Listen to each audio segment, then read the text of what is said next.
Okay, so you're putting your team together, you have your realtor, you're interviewing loan officers, and you're interviewing attorneys.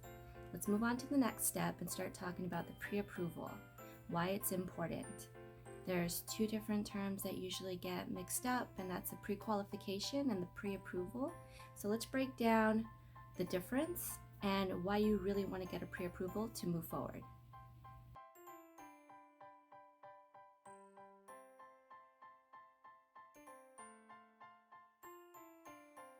Pre-qualification versus pre-approval.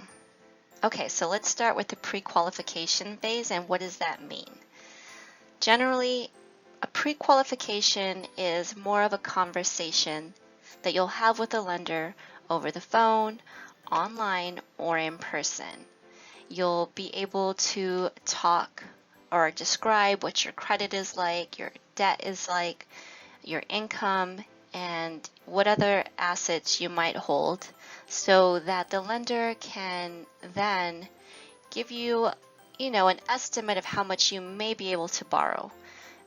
Sometimes they might do a credit check, but this is more of just like a soft opening, an easy conversation before you go into the pre-approval stage. Now moving into the pre-approval phase, we're going to the next level. A pre-approval actually requires you to provide proof of your financial history and stability. The lender will verify your income, they're going to verify your employment, any assets and debts, and they're going to check your credit report. You'll provide information in the form of W-2s, a current pay stub, or if you're an independent contractor, self-employed, that may consist of the last 2 years of tax returns for them to review. And once you satisfy all the requirements, you've had a conversation with the lender, you'll get a pre-approval letter. And that pre-approval letter is going to state the amount and type of mortgage the lender is willing to offer you, along with all the terms. Let's move on to why you should get your pre-approval before you start your home search. Well, one of the main reasons is you really don't want to go out, start searching, start previewing homes, fall in love with a home, only to go out and talk to a lender and find out that home isn't in your budget.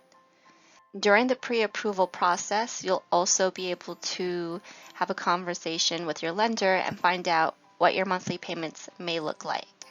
That way you know exactly what you're stepping into and what kind of budget is going to work for you long term when paying off your mortgage.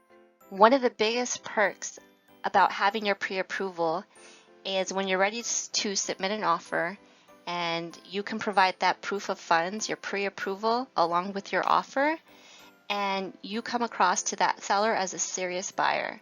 You basically look like a cash buyer because they know that you have the funds available to purchase that home. So now that you have your pre-approval letter, you'll start your home search, and we'll get more into that in the next video.